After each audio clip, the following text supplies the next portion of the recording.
Olá, como vai? Tudo bem? Nós estamos aqui, eu, professor Lázaro, a professora Dídima Andrade e a professora Roberta Abreu, para a gravação de mais um episódio do nosso Educast, Aprendizados que Transformam. E hoje a gente está com uma temática muito interessante, né? Que é uma temática muito assim, atual, muito comum, que é a coordenação pedagógica e os desafios contemporâneos. Para isso, a gente trouxe aqui uma convidada ilustre, a professora Glacé de Veneza, que vai nos falar um pouco sobre o dia a dia da coordenação pedagógica. Eu vou aproveitar esse início para pedir para vocês seguirem o nosso canal, nos seguirem também no Instagram, né? Aqui embaixo nós vamos deixar os links, os endereços, porque essa interação de resposta de caixinha, etc., nos ajuda a formatar os nossos canais. Então, eu vou agora passar a palavra à professora Glaciane para ela se apresentar e também já vou aproveitar para fazer uma pergunta, né? Assim, por que a escolha dessa profissão, né? Por que essa escolha e qual é a função e atribuição de uma coordenadora em uma escola? Então, tá, Lázaro, eu agradeço o convite de vocês. Obrigada, Prodígio. Obrigada, Roberta. Na verdade, participar do Educast é um momento muito significativo para mim, pelo lugar que eu ocupo. Meu nome é Glacé de Veneza. Eu sou coordenadora pedagógica, membro do grupo Elufotec, do qual a professora Dídima é coordenadora, né, e responsável do grupo, além do EduCid, com a professora Cláudia Paranhos.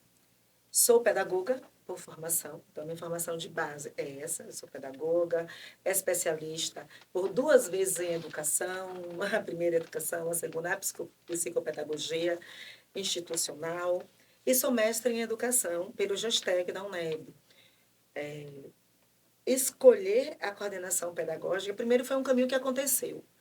Eu já era da educação e eu comecei aos 16 anos lá com a Prodígima ainda, né? Comecei bem novinha e desenvolvi aos poucos a minha paixão por educação. Então, estar em sala de aula, eu tive a sorte de ter professores muito encantados durante o magistério e isso foi me envolvendo.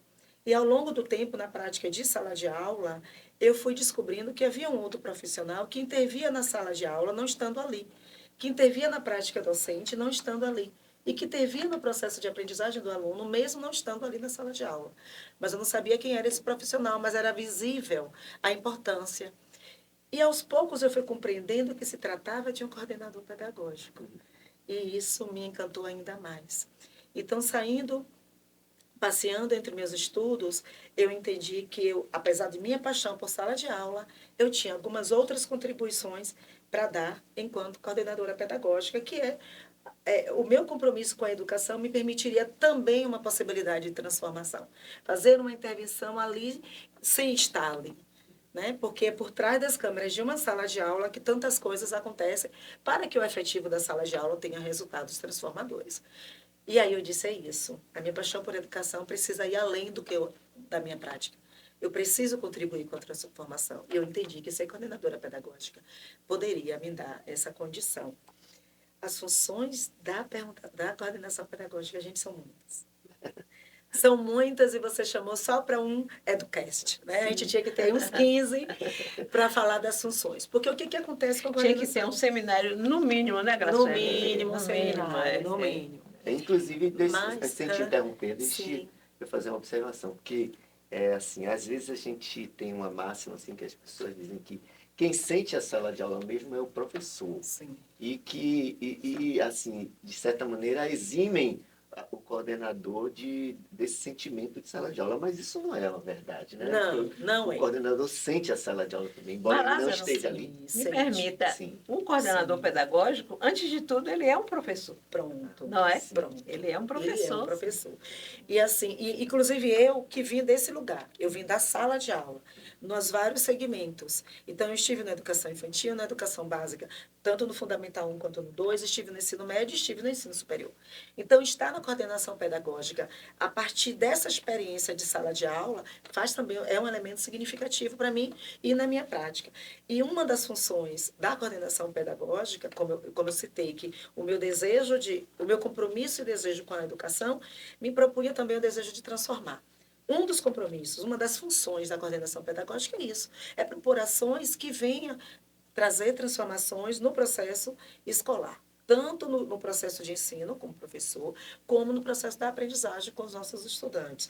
E aí a gente tem alguns aspectos que são centrais. O coordenador pedagógico, por exemplo, ele impacta em todas as ações da escola. Ele precisa ter condições para isso, né? Elementos e fundamentações para isso. Ele é responsável por organização do que chamamos de PPP, que é o projeto político-pedagógico ou o projeto pedagógico da escola. Então, ele é o responsável por organizar todo esse trabalho. Ele é o responsável por organizar as ações de rotina da escola. Então, é ele que estrutura cada movimento das datas simbólicas, das datas que fazem parte da educação, dentro da escola ou fora da escola. Ele é o responsável por fazer a inter-relação entre comunidade e escola, família e escola. Então, é o coordenador pedagógico que traz esse lugar dessa comunicação direta entre a instituição e aquilo que está aos arredores, desde a comunidade até os familiares e os parceiros que compõem esse trabalho, né, de estar na escola. As funções da coordenação pedagógica, como eu falei, que são muitas e são mesmo, e uma delas está na formação continuada do professor, que é um elemento extremamente significativo, porque o professor está no dia a dia, cuidando da sua matemática, da sua biologia, da sua física, e às vezes ele não se dá conta que existem elementos que ele precisa estar preparado para atribuir, para que aquele trabalho fique efetivado, qualificado e passe pela manutenção, né? Que a gente tem o tempo inteiro vários processos de mudanças na própria sociedade que traz para a gente. Então, além da formação do professor, além dessa prática de inter-relação entre família, comunidade e escola, além disso, tem uma outra função da coordenação pedagógica, que é a mediação de conflitos. E aí a mediação de conflitos também é um elemento. E a gente pensa, quando está na escola, que a mediação de conflitos deve estar em várias mãos. E ela está em várias mãos. Mas aquele que é o responsável, aquele que consegue organizar, que consegue trazer a mediação de forma empática, de forma equilibrada, harmônica, sem sair do lugar do cumprimento das leis, é o coordenador pedagógico. Então, a coordenação pedagógica tem ainda essa função, que faz a contribuição direta nas inter-relações ali dentro, né? Os conflitos são muitos quando estamos no ambiente escolar. Gestão, professores, estudantes, família dos estudantes, a Secretaria de Educação, que está com a buzina sempre ligada, apertando sua buzina, dizendo, olha, você precisa fazer isso, olha, você precisa fazer aquilo. E é o coordenador responsável por essas ações. E aí, nesse contexto dessas ações, o que, é que a gente entende? Que o coordenador pedagógico, à medida que trata de tudo isso, ele está transformando aquele ambiente, as pessoas que fazem parte daquele espaço, e aí a sociedade recebe, tem o fruto desse trabalho da coordenação pedagógica. Muito interessante, Glacélia, é importantíssima a sua fala, muito importante.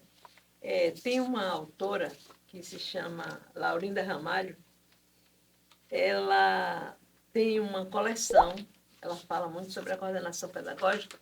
Em determinado momento, ela usa um termo interessante, né? Que, embora ela não concorde, mas as pessoas costumam dizer, e às vezes até se assenhoram desse termo. Ela fala que o coordenador pedagógico é como se fosse um apagador, dizem, né? Um apagador de incêndio.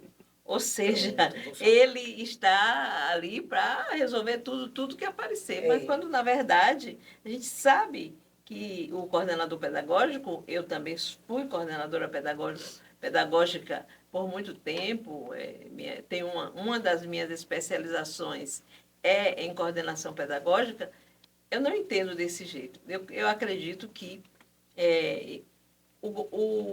as secretarias de educação precisam rever, embora já exista até um concurso, né, no estado da Bahia, para a coordenação pedagógica, né? Recentemente teve aí um concurso para o coordenador pedagógico, a fim de que fique bem clara qual é a função desse profissional, né? Que ele não seja esse apagador de incêndio. Tudo que aparece na escola é com a coordenação. Muitas vezes os meninos estão no pátio brincando, fazendo alguma atividade livre e o que aconteceu ali vá para a coordenação. Uhum. Aí que a professora disse, é como se ele fosse um apagador de incêndio, ela faz esse questionamento. Me permita, professora, dizer que realmente essa expressão é uma expressão extremamente comum É. em todo e qualquer encontro que a gente faça, em toda conversa que a gente faça, em que o assunto seja coordenação pedagógica, essa expressão aparece. O coordenador, o coordenador enquanto apagador de incêndios. Ele não deve ser. O coordenador pedagógico não deve Exatamente. ser, até porque ele tem, o estatuto prevê a organização de funções desse profissional, e são 21 funções. Se são 21 funções que estão presentes no estatuto, lá não tem escrito apagar incêndios. Mas acontece o tempo inteiro que os incêndios vêm para a coordenação pedagógica. Porque esse é um profissional que deve ser conhecedor, extremamente importante que o coordenador pedagógico tenha conhecimento das leis, para saber como encaminhar uma ação que envolve o professor, ou que envolve a família, ou que envolve a comunidade, ou que envolve o estudante, ou que envolve a gestão da escola, né? Ou que envolve qualquer funcionário da escola. É extremamente importante que esse profissional conheça as leis que organizam aquela instituição escolar. Por causa disso, por esse conhecimento e também por uma outra habilidade que é característica de coordenadores e coordenadoras, que é a empatia, acaba que os incêndios vêm para o lado de cá. Sim. Mas aí vem a questão de postura. É preciso que nós, outros, saibamos o nosso lugar. Nós temos um estatuto que rege quais são as funções. Perfeito. Tem um regimento escolar que diz quais são as funções. E o regimento escolar, que antes era institucional, ele agora é unificado, neste regimento diz quais as funções de cada membro. E nesse exemplo que a senhora deu, a função é do gestor. Nossa. Então, ainda que a gente vá contribuir, a função de apagar o incêndio numa situação disciplinar é do gestor. E sua equipe de vice-gestão está aí para isso. Então, é muito importante que o coordenador e a coordenadora saibam qual é de fato o seu papel, qual é de fato o seu lugar, para que não haja essa mistura de coisas, para que ele, de repente, não se torne um inspetor de pátio.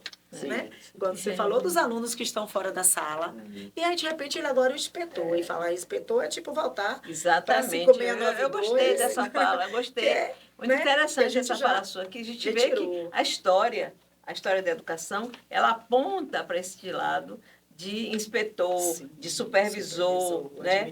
Administrador, Sim. termos que já não se utiliza mais, Não, né? não Já não se utiliza. usa mais, já não se fala Eu mais de já- inspetor. Porque qual é a impressão ou qual é a conotação que tem quando você diz assim, lá vem o inspetor, lá vem o supervisor. Pense aí. É para quê? Para supervisionar, para inspecionar, quando na verdade a educação não se faz desse jeito. Né? Você ia falar, Lázaro? Não, eu ia só fazer uma colocação, que eu já ouvi a expressão coordenador de disciplina. Uhum. Eu já ouvi essa expressão. Sim, sim. Né? Ela tinha. É. Era muito comum. E eu descobri até algumas instituições hoje que ainda usam essa expressão.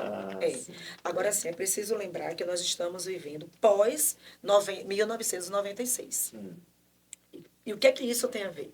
É que nós temos uma lei, a LDB de 93, 94, ou a lei 93, 94 de 96, que tira o coordenador pedagógico deste lugar de inspetor, de supervisor, de administrador, de orientador. Não fatia mais esse profissional. Claro que o fato de não ter fatiado antes a função era fatiada e, portanto, tinha mais de um. Agora que a função é uma só, ela é integrada. Aí vem o acúmulo de funções para esse profissional, certo? Mas pós essa nova LDB, pós a LDB de 96, a gente tem um outro perfil no coordenador pedagógico, que é um perfil de conduta humanizadora. Então, o inspetor não cabe aí. Sim. Né? O inspetor não cabe. Falar em inspetor é como se a gente estivesse retornando lá para a década de Mas quer 70. dizer, então, que assim, a nível organizacional, por exemplo, assim, a responsabilidade da elaboração do calendário letivo, sim, isso é do coordenador, Sim, né? isso é coordenação pedagógica. Mas aí da programação não é. Por que o calendário letivo é coordenação pedagógica? A gente tem um calendário que é padrão. Estamos falando agora, nesse momento, de uma escola, de escolas públicas, né? Então, assim, a minha representação de fala, enquanto coordenadora pedagógica, é nesse lugar, no lugar de escola pública do Estado da Bahia. A Secretaria de Educação nos emite o calendário oficial. Em novembro, em dezembro, no máximo, ela manda esse calendário. Cada instituição precisa reajustar o seu calendário, adaptar. Até porque esse calendário, ele vem de uma forma generalizada, mas cada cidade tem um feriado, por exemplo, voltado para o dia municipal. Cada cidade, por exemplo, tem um dia do seu padroeiro, porque algumas datas religiosas impactam aí na organização do calendário. E cada instituição tem a sua programação. Enquanto a instituição, por exemplo, a que eu represento, eu foco em algum, eu não foco, aliás, eu vou falar do que eu não foco. Eu não trabalho, por exemplo, sobre a cultura indígena e cigana. Mas a escola A, que fica na cidade X, trabalha a cultura indígena e a cultura cigana. Então, o calendário dessas pessoas vai contemplar essa cultura. O calendário do lado de cá vai contemplar outras culturas com outras leis. Então, esse calendário, a elaboração desse calendário, ele vem oficialmente da SEC, mas é preciso que cada instituição faça seu reajuste conforme o município que está, né, alocado e conforme o planejamento da instituição, que tem a ver com o projeto político-pedagógico. Então, Glaciele, você está me dizendo, e eu estou entendendo também, que não tem como separar a coordenação pedagógica, as atividades da coordenação pedagógica, ou melhor, o planejamento do currículo. Ah, não é possível, não. Não tem. Porque Não é você está possível. falando aí das comunidades outras, quilombolas, Sim. indígenas e tal, e que tem as suas festas populares, tem a Sim. sua cultura, não é verdade? Uhum. Tem a sua cultura. E tendo a sua cultura, o currículo está inserido aí. Totalmente. Né? Totalmente. E o projeto político-pedagógico, a coordenação pedagógica, está inserida também nas ações curriculares. O calendário, em cima do calendário, tem todas essas pastas de currículo. Todas Muito elas, bem, muito né? bem. E é preciso estar, porque a gente não pode ficar de fevereiro a dezembro cumprindo sala de aula sem ter esse olhar de currículo. A gente precisa cumprir sala de aula porque é o prato principal de uma escola. Assim como o prato principal de uma padaria é o pão.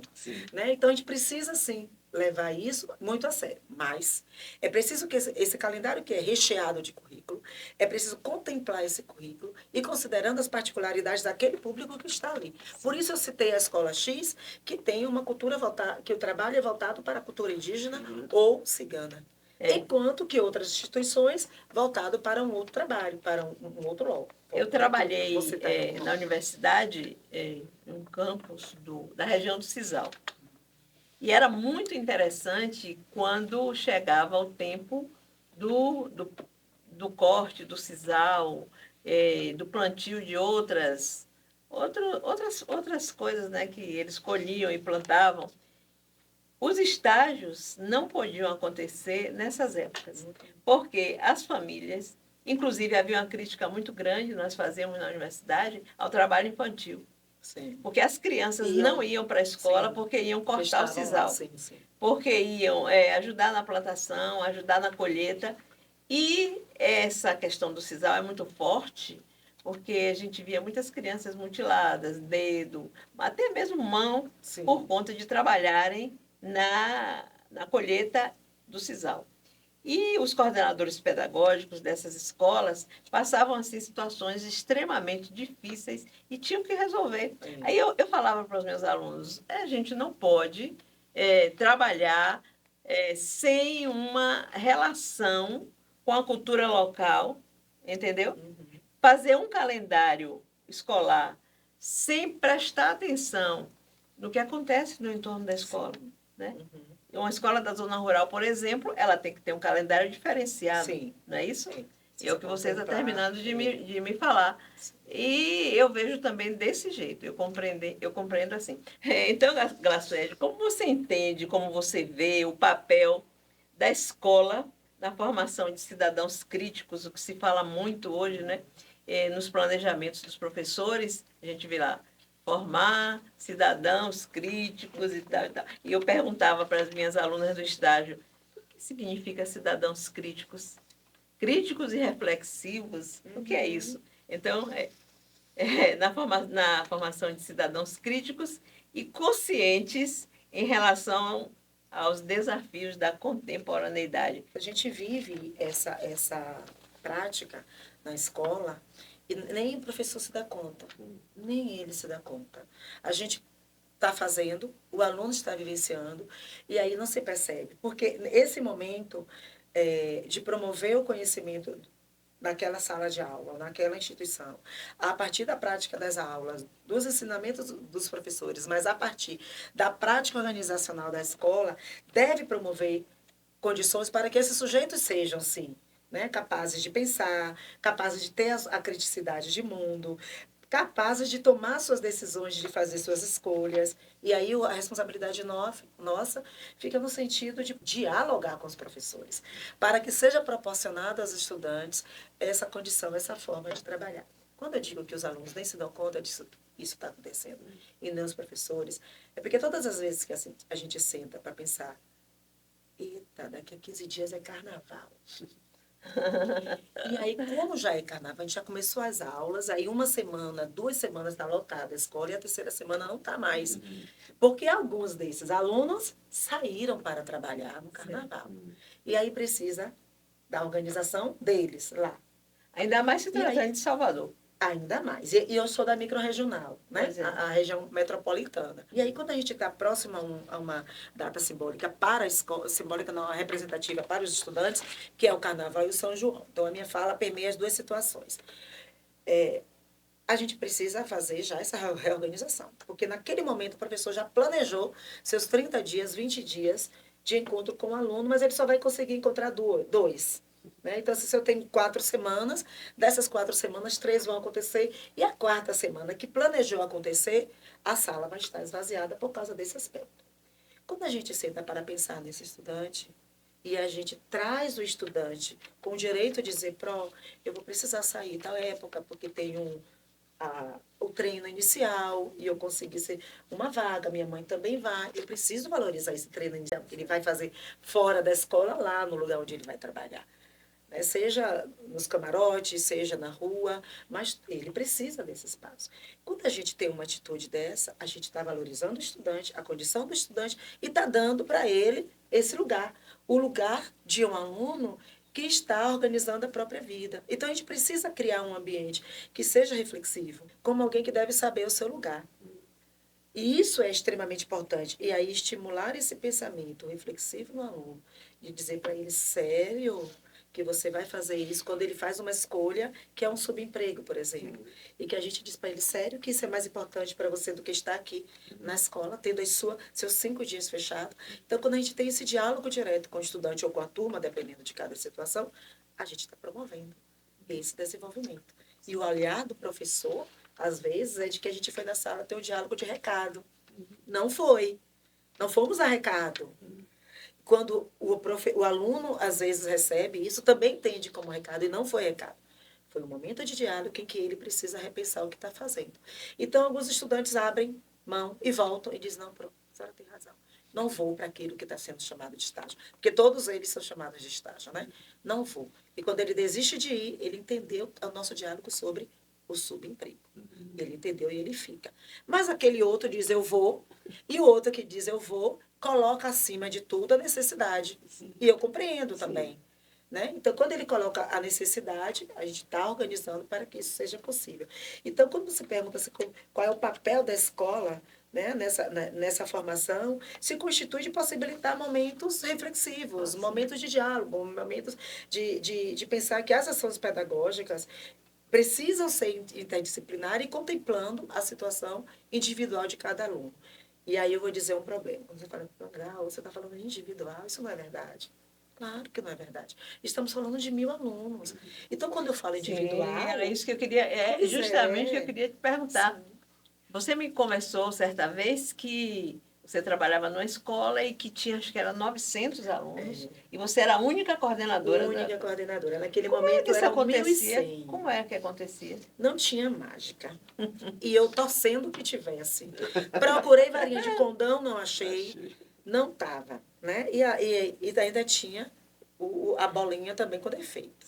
Então, o fato de não ter mágica e de não ter varinha de condão foi muito difícil.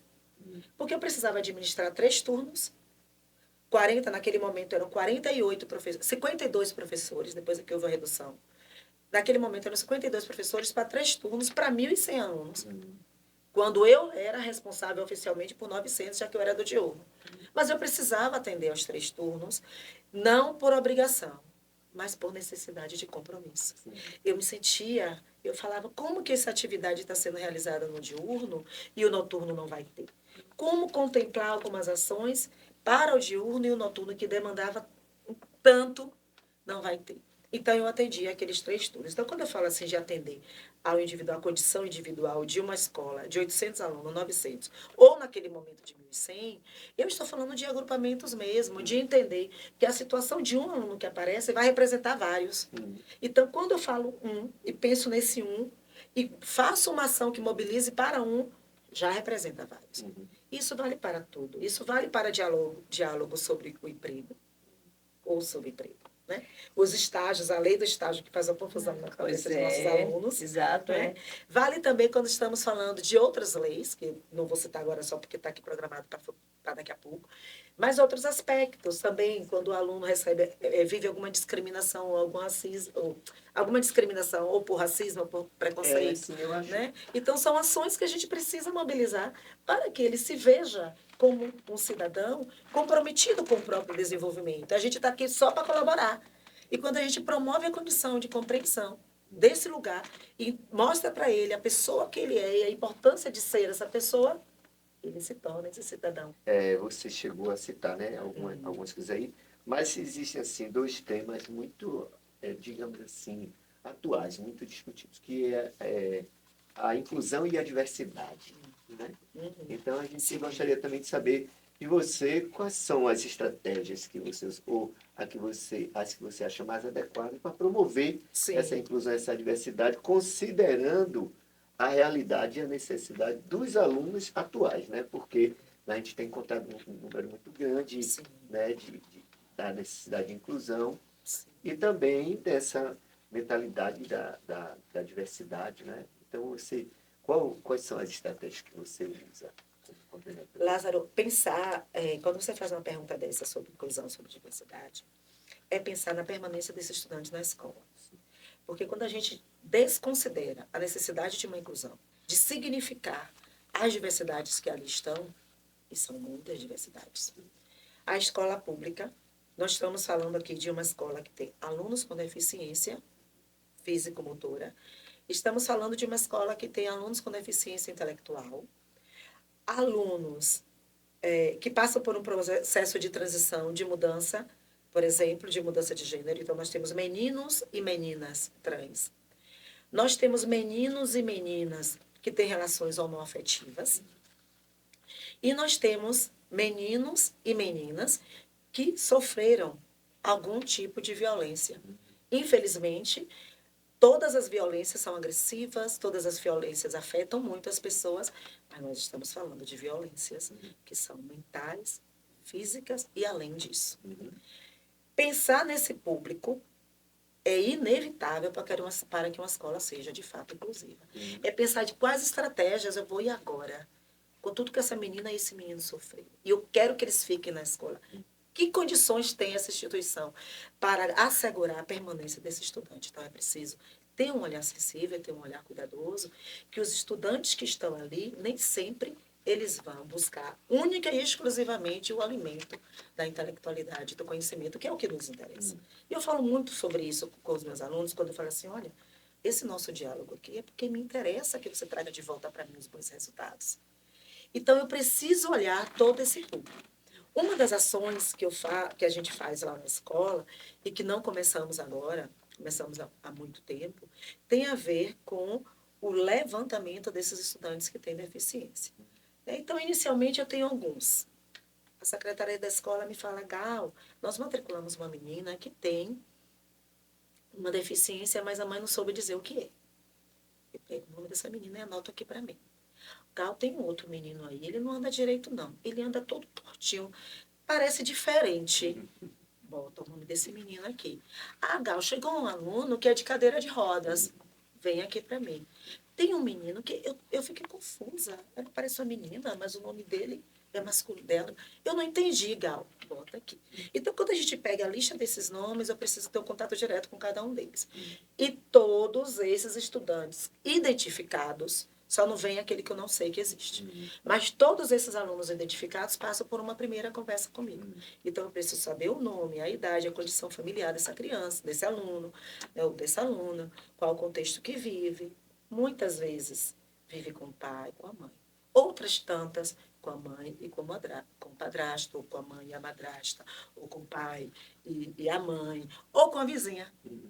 Nós temos também alunos que os responsáveis são a vizinha e o vizinho. Então, eu preciso entender, saber da situação desses alunos. E aí eu preciso, quando eu faço esse primeiro encontro, e está tudo registradinho, tem um arquivo. Eu tenho 2 arquivos sobre todos esses estudantes. Aquele arquivo que fica neste documento aqui, que vai para a pasta do aluno, e que toda e qualquer pessoa que chegar na secretaria da escola, seja a própria secretaria da escola, seja o pai, seja a mãe, seja o professor, ele vai ter acesso. Né? Então, quando eu falo todo qualquer, eu falo lá, claro, conectado ao trabalho. Então, ele vai ter acesso a esse documento aqui. Mas tem um outro arquivo que está cá dentro, que é no meu computador. Esse arquivo tem alguns detalhes que eu não posso redigir ali, e o aluno está constrangido em colocar. Quando eu faço esse primeiro encontro com o aluno, eu já informo o professor, por meio de comunicado, que nós temos esses estudantes. Então, esses são os alunos que apresentam deficiência intelectual, esses são os alunos que apresentam algum tipo de transtorno, a gente ainda não sabe qual é, se é um TDAH, se é um TEA, a gente não sabe ainda qual é. E aviso aos alunos também, aos professores também, que nós já temos alguns alunos identificados, que são meninos ou meninas trans. Apresenta o nome de registro, e naquele documento eu apresento qual é o nome social. Então, a partir de agora, a Joaquina pede para ser chamada de Joaquim. E a gente coloca, eu coloco o decreto, portaria que beneficia esse aluno, quando tem abaixo de 17, e coloco também a portaria que beneficia o aluno que tem a partir dos 18. Está lá, documentado. Depois desse, tem um outro movimento que eu faço, que é uma reunião em formato de seminário para apresentar os alunos aos professores. Nesse dia, eu apresento a imagem do aluno, com a história do aluno e a condição dele. Então, esse aluno que tem TEA, e digo o que é o TEA, como ele se constitui nesse aluno. Esse daqui tem, este aluno tem TEA de suporte 1, já esse outro tem de suporte 2, este tem deficiência intelectual, esse outro tem autismo, mas não tem comprometimento intelectual. Então, quando eu apresento a condição de cada estudante, eu apresento também como a gente vai trabalhar com ele. Então, com esse daqui, a gente vai precisar de atividades adaptadas. Se eu tenho alunos com deficiência intelectual, ele não vai responder às atividades regulares. Ele precisa de atividade adaptada. E aí a gente precisa comunicar ao professor que este aluno vai precisar de atividade adaptada, que esse outro tem autismo, mas não precisa de atividade adaptada porque ele tem um nível, não tem comprometimento intelectual, e esse outro que tem TDAH. Né? Eu preciso apresentar qual a condição desse aluno. Já que, se ele tiver a condição do tipo 3, que é a predominantemente hiperatividade, preciso dizer quais são os passos, e como a gente vai lidar com esse aluno, considerando que ele tem hiperatividade, e com esse outro, que tem TDA, tem dificuldade maior em concentração. Esse é um passo que eu faço com todos os casos, seja voltado para transtornos mentais, físicos, ou seja, voltado para as outras diversidades. Né? Como eu citei aqui de transgênero, por exemplo. Feito isso, eu vou dialogando sempre com esses alunos e chamando as famílias. Nós temos agora uma novidade na escola, que é muito positiva. Nós temos 2 colegas novas que são de atendimento especializado. Eu preciso do laudo, porque o laudo ajuda a escola a interpretar essa criança e a saber como tratar, né?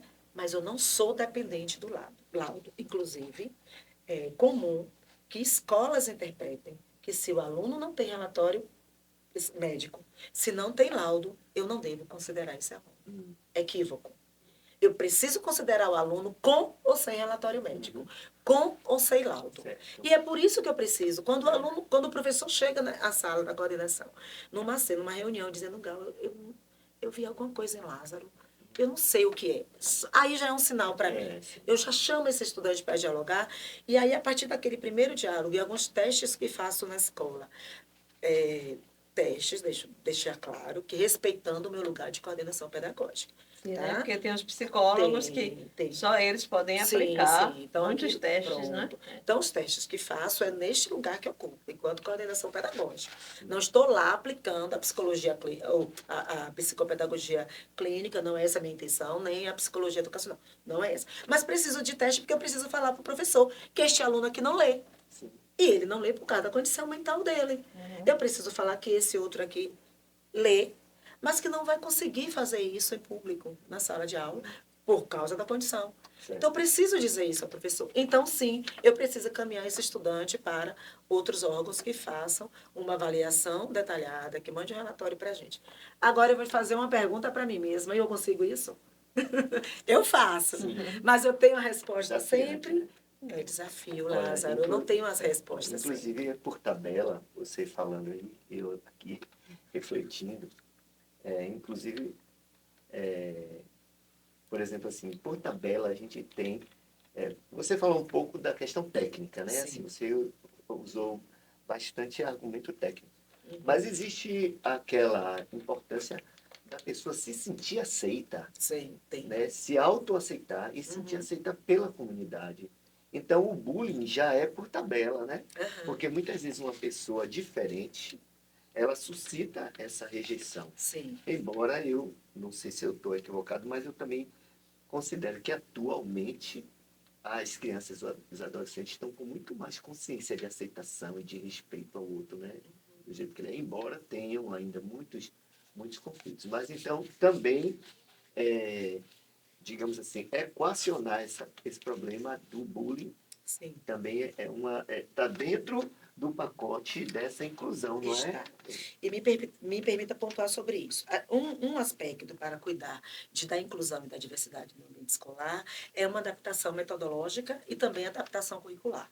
Eu preparei o currículo, eu preparei todos os mapas em fevereiro, até março. Porque em fevereiro, durante a jornada, é um período curto, não consegue terminar, mas até março foram preparados. Mas aí, em agosto, foram detectadas coisas que não detectamos lá em março e fevereiro, Sim. né?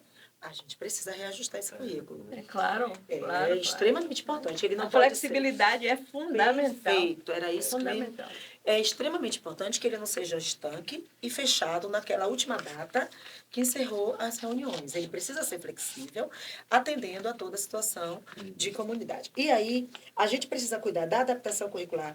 É preciso promover uma condição na escola que seja acolhedora e empática. Então, a gente precisa de outras ações. Algumas ações, por exemplo, nós realizamos essa semana, desde março. Eu costumo começar março com março da diversidade. Houve um momento em que eu comecei em maio. Em maio.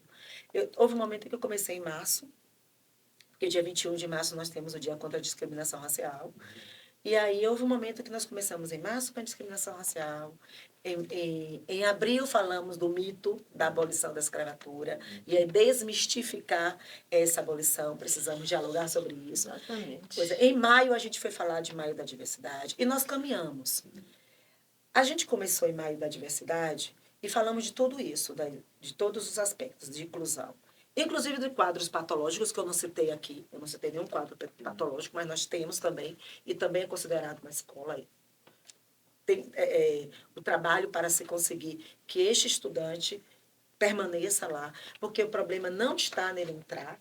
A escola que eu estou representando aqui é uma escola que já é referência em inclusão lá na nossa cidade. Aconteceu XY, o Ministério Público para se vai matricular no Colégio Américo Simas, porque lá eles sabem dar atenção a essa situação. E aí agora, claro que estamos passando por um processo melhorado nesse sentido. Então, o que acontece?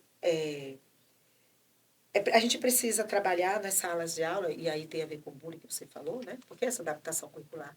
Porque o racismo tomou uma força, um fôlego né? A discriminação dos diferentes tomou um fôlego, ao mesmo passo que esses adolescentes estão agora, estão mais conscientes. Né? Então, eles estão conscientes de si, mas ainda lidam o tempo inteiro com essa situação de racismo, de discriminação e de preconceito que acontece na escola. Então, Graçoede, hoje a gente vive num mundo tecnológico. Aliás, hoje não, há muito tempo. A gente tem uma visão de tecnologia muito diferente. Pontual, muito né? Pontual. Parece que ela chega quando muda. Muito maquínica. Isso. O que eu sempre falo, né? Quando, na verdade, o nosso corpo é uma tecnologia. Né? Eu falo isso com base nos artigos que eu leio do professor Arnold Soares de Lima Júnior, quando ele fala da Tecne. Né? Ele disse que tecnologia não é só esses aparatos que nós temos aqui. O corpo é uma tecnologia. Então, vamos lá, para a nossa última pergunta. Como você avalia os impactos das tecnologias digitais na educação e como a escola pode aproveitar essas ferramentas para melhorar o processo de ensino e aprendizagem? Uma coisa que a gente precisa refletir na escola e fora dela é se, de fato, esse novo processo, né, de tantas e tantas ferramentas do que chamamos das tecnologias, se, de fato, ela faz contribuições diretas na escola. Sim. A minha opinião é de que sim. Resumidamente, é de que sim. Mas aí eu preciso repensar as práticas pedagógicas advindas de cada professor. Porque quando um professor consegue compreender e trazer para si um trabalho que inclua as ferramentas que surgem, outros não conseguem. A gente precisa considerar isso como importante, como significativo. Então, o professor precisa promover momentos de formação, de novo a formação. De novo a formação do professor. Formação do professor sempre em pauta. Sempre em pauta e em todos os itens citados aqui, aqueles que não foram citados também. Exatamente. Porque quando estamos falando do campo escolar, nós temos públicos vastos, que é o estudante, o professor. Né? Esses são os grupos de maior representação na escola. E todos os dois precisam passar pelo momento de discussão e de reflexão como ressignificar a prática docente, a prática do ensino e a prática do aprender a partir do uso das ferramentas. Né? Então, sim, nós fazemos uso de algumas ferramentas. Por exemplo, do Google Class, que pertence ao Google, né? A gente tem o Google Class, a gente faz uso do Canva. Muito. O Padlet é uma ferramenta, por exemplo, usada por alguns professores, né? E outras. Tem outras muitas. Mas, assim, um aspecto importante acerca do uso da tecnologia é fazer dela favorável ao trabalho de sala de aula. Sim. E a gente está vivendo um ano em que uma lei surgiu, finalmente, precisávamos dessa lei, para arrumar o uso do celular. Ele não está proibido, mas ele precisa ser arrumado.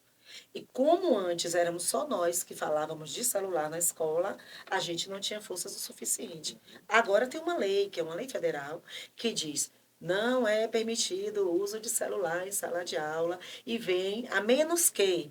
E esse a menos que é o que serve para contribuir com a prática colaborativa, para que o celular não seja usado contra o ensino do professor e nem venha comprometer todo o trabalho que está sendo em sala enquanto o aluno está focado no uso do celular e desconsidera a aula que está sendo ministrada lá na frente ou na sala toda, né? Quando você tem os grupos, quando você tem as leituras, quando você tem as atividades. Então, eu penso que o processo de tecnologias digitais na escola precisa ser organizado a partir disso, a partir da formação do professor, do diálogo com o professor, mas que é muito difícil. É extremamente difícil, mas penso que ele é para favorecer. Porque, assim, você fazendo essa colocação, eu não sei se eu vou fazer uma observação muito polêmica, né? Mas os professores também têm seus limites, alguns têm seus limites. Sim. E essa inclusão digital, ela não pode ser impositiva, ela tem que ser a nível de formação mesmo, para que o professor se sinta confortável em poder usar, não é? Muitas vezes. Então, às vezes, paradoxalmente, ela serve de exclusão e não de inclusão. E aí, verdade. algumas vezes, então precisa estar atento a isso, né? E provavelmente esse também uma das ocupações da coordenação pedagógica, né? Agora também fica então assim muito óbvio que o coordenador ele tem esse papel de construir um ambiente harmônico, né? Um ambiente agradável para todos, né? Um ambiente produtivo, criativo e saudável mesmo assim, Sim, né? É uma função do coordenador, né? Essa ocupação em mediar os conflitos com o objetivo de tornar um ambiente mais agradável, mais produtivo, mais educativo, de verdade, isso. sem, E né? que as ações sejam assertivas. Uhum. Né? A gente precisa promover a ligação que há entre a escola e toda a comunidade, como já citei, né? Tanto interna quanto externa. A ligação que acontece com esse profissional coordenador pedagógico, que ele é um encaminhador dessas mediações, inclusive, né, das mediações de conflitos, que acontece por muitas vezes por uma dificuldade na comunicação. Sim. Muitos dos conflitos acontecem a partir disso. Enquanto o aluno diz A e o professor diz B, enquanto a família diz C e o professor diz C, dizer, essa confusão com a linguagem desarticula o trabalho. E precisa ter alguém que possa alinhar isso, né? Organizar, reorganizar, para que esse professor continue no seu lugar de ser respeitado e de ser autoridade. Sim. Né? Ele é um servidor público que está ali no exercício de sua função e que precisa ser respeitado. Leis que favorecem o exercício dele, para que nós outros também façamos as cobranças do cumprimento de outras leis. Sim. Né? Então, a gente precisa harmonizar esse ambiente por isso. O equilíbrio também entre as dimensões pedagógicas, né? As ações que devem contemplar todos, sempre. Os componentes curriculares são importantes, mas todos os outros temáticas, que chamamos de transversais, que permeiam o ano letivo na prática de uma escola que seja efetivamente educadora, que seja efetivamente acolhedora, passa por esse profissional, de organizar todo esse processo. Sim, é um aspecto assim que é crucial, que é a manutenção do respeito, né? Sim, a coordenação pedagógica, seja coordenador ou coordenadora, ele é um líder nisso. E ele precisa saber lidar com esse lugar de liderança. Ele, apesar de ter uma gestão que ela é responsável pelo todo da escola, tem esse coordenador pedagógico que é responsável por um outro todo, que traz esse equilíbrio. Uma organização docente, organização pedagógica, traz uma organização no processo da aprendizagem do estudante. Por isso a importância do coordenador fazer o reconhecimento de quem são seus estudantes para fazer intervenção em cada caso. Fazer o encaminhamento quando for o caso de trazer contribuições de outros setores, não apenas da educação, mas de outros setores, inclusive. De mediar esses conflitos de forma ética, respeitando o lugar de cada um, não desconsiderando um ou outro, né, como mais ou como menos importante. Né? Então, trazer esse equilíbrio mesmo, considerando a formação integral de todos que ali estão. A gente tem a condição de promover esse ambiente saudável, esse ambiente organizado. Sabe qual é a minha consideração final? Não é fácil. É muito difícil. É uma luta diária para cá, quem andou um pouquinho, para quem está começando também. Né? A gente está num momento favorável da coordenação pedagógica. A senhora citou recentemente sobre o concurso. Eu sou do concurso também. Eu sou de 99. Mas nós recebemos nos últimos 2 anos, graças a Deus, e aí eu tenho que levar isso em conta, né? Que esse é um elemento positivo. Que há muito tempo que não Mais de tinha, 350, né? nós recebemos 350 coordenadores. Coordenadores, A instituição que eu sou e que eu era de sempre, sozinha, Sim. nós somos agora 4. Pronto. Então, hoje nós somos Maravilha, uma né? equipe de coordenação pedagógica. Hoje eu não sou, e sim somos nós. Então, esse é um ponto que faz diferença e que é preciso ver e que, finalmente, o setor político, né, governamental, entendeu e trouxe. Foi prometido antes e esse foi um cumprimento. E a gente tem uma equipe de coordenação pedagógica. Então, assim, não é fácil, mas a gente precisa trilhar por aí. E como eu estou no lugar de escolha, que foi a sua primeira pergunta, né? E como eu estou no lugar de escolha, eu durmo bem. Não durmo bem por ter cumprido, mas porque o meu empenho é para cumprir e para dar certo. Olha, Pois é. eu Então, também rapidinho, Dízima, vou fazer uma última colocação. Eu acho que, eu já sabia disso, mas hoje ainda eu reforcei mais, que é uma função muito maior, né, em importância e nobreza do que possamos imaginar, não é? A coordenação é uma função realmente assim, parece que a espinha dorsal, né, é o que sustenta mesmo assim uma escola. É uma função realmente muito importante. Muito importante, sim. E parabéns, né, Obrigada. pela exposição. Muito obrigada, bem. muito Nós obrigada. vamos encerrando o nosso podcast de hoje. Eu agradeço a professora Glassuede pela brilhante apresentação, por sua fala muito bem organizada, muito bem conectada, né, com a realidade do coordenador pedagógico. Dou os meus parabéns. Nós vamos encerrando e dizendo a vocês o seguinte: nos sigam, curtam, compartilhem, divulguem no nosso canal do YouTube. Né? Hoje esse tema importante, polêmico, né? Trabalhoso, que é a função do coordenador pedagógico na contemporaneidade. Vocês escutem bem, prestem atenção, coloquem seus comentários. Fica aqui o nosso convite para o próximo Educast, que é Educação Especial na Perspectiva da Inclusão, que será com a presença do professor Luiz Fragoso. Luiz Fragoso é professor do Instituto dos Cegos da Bahia. Ele é um educador que trabalha com pessoas cegas e de baixa visão. Vocês não percam, é muito importante esse podcast, assim como tem sido todos os anteriores. Muito obrigada e fiquem bem.